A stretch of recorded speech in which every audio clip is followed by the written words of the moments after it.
Hello everyone. मैं numero astro से वासवी ओरी अपने यूट्यूब चैनल पर आप सबका स्वागत करती हूँ।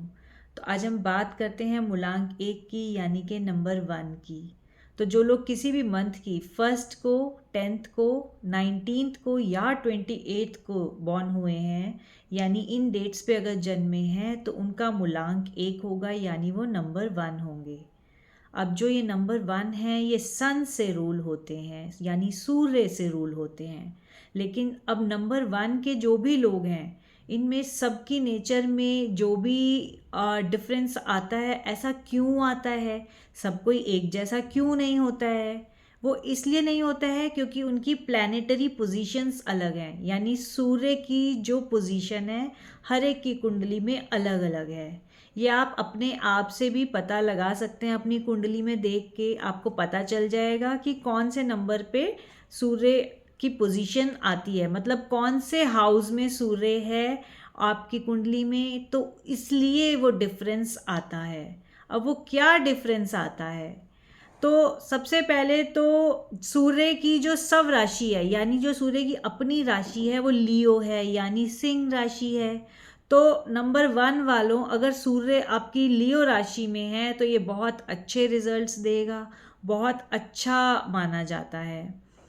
और अगर सूर्य आपकी मेष राशि में यानी एरीज में है तो वो जो है मेष राशि के अंदर राजा की तरह फल देगा, मतलब बहुत अच्छा फल, फ्रूटफुल रिजल्ट आपको मिलेगा।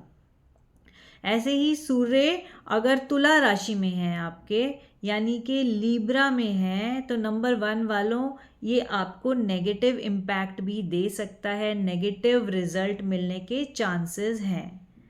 तो अगर आपकी कुंडली में जो अलग अलग हाउसेस दिए हुए हैं तो उसके अकॉर्डिंग आपका प्लैनेटरी पोजीशन वेरी करेगी और उसकी वजह से वो सबका अलग अलग रिजल्ट आएगा। तो आओ देखते हैं मूलांक 1 वाले, जब सूर्य आपकी कुंडली में अगर फर्स्ट हाउस में है तो ऐसे लोग जो होते हैं बहुत सेल्फ रिस्पेक्ट को प्रायोरिटी देते हैं, बहुत ज़्यादा स्वाभिमान होता है जिनमें, और क्रोध बहुत ज़्यादा आता है क्योंकि इतने ज़्यादा सेल्फ रिस्पेक्ट को मानते हैं। तो इस वजह से अगर कहीं पे भी गड़बड़ होती है तो वो गुस्से में आ जाते हैं क्योंकि इनके सिर पर ही सूर्य बैठे हैं और इसीलिए ये व्यक्ति जो है बहुत ज़्यादा गुस्से वाला होगा अगर आपके फर्स्ट हाउस में है तो ऐसे लोग जो होते हैं उनको वात पित्त की मात्रा जो है वो बहुत अधिक होती है, बहुत ज़्यादा होती है, और उनका जो जन्म स्थान है वो वहाँ से दूर जाकर बसते हैं। जहाँ पे भी वो जन्म लेते हैं वहाँ नहीं रहते हैं, दूसरी जगह जाकर बसते हैं। अब इनकी अगर बॉडी की शेप की या इनके लुक्स की बात करो तो ऐसे लोग जनरली बहुत स्लिम होते हैं, नाक उनकी बहुत बड़ी होती है और जो फोरहेड है वो भी काफ़ी ब्रॉड होता है, और जो सर के बाल होते हैं वो काफ़ी कम होते हैं जिनका फर्स्ट हाउस में सन आ जाती है पोजीशन। अगर आप देखते हैं मूलांक 1 वालों के सूर्य की कुंडली में अगर सेकंड हाउस में सूर्य हैं तो ऐसे लोगों की जो है जनरली माउथ से रिलेटेड प्रॉब्लम आ सकती है या आ जाती है। लाइफ टाइम में एक बार तो ज़रूर होती है, माउथ से रिलेटेड प्रॉब्लम हो जाती है। और ज़मीन जायदाद प्रॉपर्टी एसेट होते हैं ऐसे लोगों के पास, और क्योंकि सेकंड हाउस जो है वो कुटुंब के लिए देखा जाता है, और ऐसे में जो अगर सूर्य सेकंड हाउस में है तो ऐसे व्यक्ति अपने परिवार में झगड़ा भी बहुत करता है, लड़ता रहता है। और आपकी वाणी के लिए भी देखा जाता है सेकंड हाउस। तो ऐसे लोग जो हैं लैंग्वेज जो है ना काफ़ी कड़वा बोलते हैं, मतलब बोलने में उनकी जो वाणी है बहुत कड़वी होती है, और नाक कान गले में प्रॉब्लम रहती है ऐसे लोगों को, और उनके इन लॉज के साथ बिल्कुल रिलेशंस अच्छे नहीं बन पाते हैं। अब देखते हैं कि अगर सूर्य आपकी कुंडली में नंबर 1 वालों, अगर आपकी कुंडली में सन की पोजीशन थर्ड हाउस में अगर आ जाती है तो ऐसे लोग जो है ना बहुत ब्रेव माने जाते हैं, बहुत ब्रेव होते हैं। जनरली सोसाइटी में भी उन लोगों की बहुत अच्छी रिस्पेक्ट होती है, और आपके सिबलिंग के लिए भी ये वाला हाउस देखा जाता है। और अगर थर्ड हाउस में सूर्य है तो भाई बहन का सुख भी आपके जीवन में नहीं होता है, और थर्ड हाउस में है तो ऐसे लोग बहुत लकी भी होते हैं। तो ये थर्ड हाउस के लोगों के साथ जनरली ऐसा होता है। अब अगर सूर्य आपकी कुंडली में अगर फोर्थ हाउस में आ जाता है, नंबर 1 वालों की फोर्थ हाउस में अगर सन आ जाता है तो ऐसे लोगों के घर में लड़ाई झगड़ा रहता है और देखने में बहुत सुंदर होते हैं, लेकिन जो उनका हार्ट होता है बहुत कठोर होता है। और सुख में जो है वाहन सुख जिसको कहा जाता है, यानी व्हीकल से रिलेटेड, तो वो भी इन लोगों का कम होता है, कमी मानी जाती है ऐसे लोगों की लाइफ में। इसीलिए सुख की भी कमी गिनी जाती है, माता का सुख भी कम होता है ऐसे लोगों की लाइफ में। अब अगर हम मूलांक 1 वालों की फिफ्थ हाउस में देखते हैं, मतलब अगर सन की प्लैनेटरी पोजीशन जो है वो फिफ्थ हाउस में अगर आ जाती है नंबर 1 वालों के लिए, तो ऐसे लोगों को कोई ना कोई क्रॉनिकल डिजीज रहती है और रिप्रोडक्शन के अंदर भी इनको प्रॉब्लम होती है। और या तो एक ही संतान होती है या नहीं होती है। और बुद्धिमान बनाता है फिफ्थ हाउस, लेकिन ऐसे व्यक्तियों को गुस्सा भी बहुत ज़्यादा आता है, गुस्से में रहते हैं और इलेक्ट्रॉनिक्स से रिलेटेड बिजनेस ये ज़्यादातर करते हैं। अब अगर हम सिक्स्थ हाउस की बात करते हैं, यानी जिनका मूलांक 1 है, अगर सूर्य उनकी कुंडली में सिक्स्थ हाउस में आ जाता है तो ऐसे लोग जो हैं अपने शत्रुओं पर यानी अपने एनिमीज़ के ऊपर इजीली सक्सेस ले लेते हैं, बहुत जल्दी जीत जाते हैं। और जो भी उनको डिजीज़ होती है वो जल्दी से ख़त्म भी हो जाती है, उनकी ज़्यादा देर तक नहीं चलती है, एंड अप कर देते हैं सब प्रॉब्लम्स का, लोन भी नहीं होता है ऐसे लोगों पे। और बर्थ के टाइम पे ऐसे लोगों के जो फादर होते हैं उनका राइज हो जाता है जनरली। लेकिन एक इनका ये है कि ननिहाल पक्ष जो होता है इनका, जो उनका ननिहाल पक्ष है वो अच्छा नहीं माना जाता, उसमें इतनी अच्छा नहीं होता है इनका।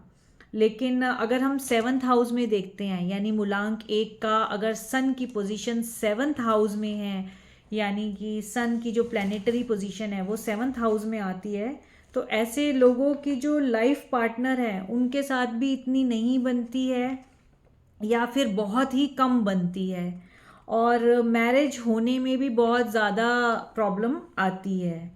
और या तो मैरिज बहुत लेट होती है या फिर रिश्ता होकर टूट जाता है। तो आई रिलेटेड प्रॉब्लम्स भी होती हैं और स्ट्रेस भी बहुत रहता है। तो ये प्रॉब्लम्स थोड़ी सी इनको आती हैं सेवन्थ हाउस वालों को।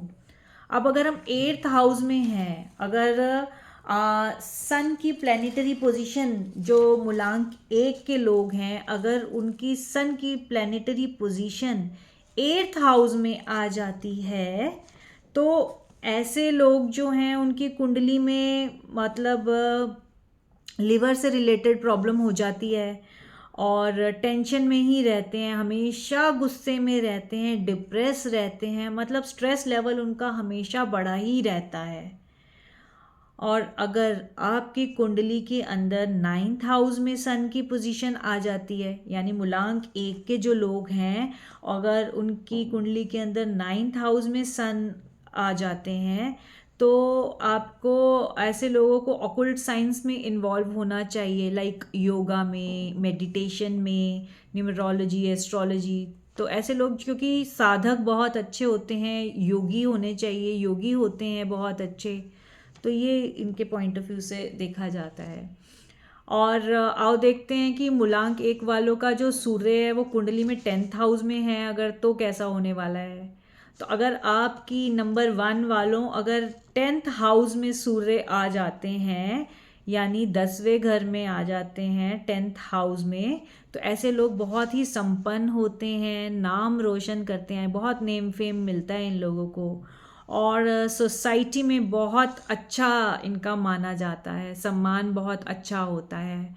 10th हाउस में अगर सूर्य आपकी कुंडली में आ जाए, तो ऐसे लोग जो हैं पॉलिटिशियंस भी हो सकते हैं, बहुत अच्छा बिजनेस टाइकून भी हो सकते हैं, बिग बिजनेस टाइकून कह सकते हैं हम। आईएएस हो सकते हैं, आईपीएस हो सकते हैं, आईपीएस बना सकता है अगर प्लानिटरी पोजीशन 10th हाउस में आ जाए तो।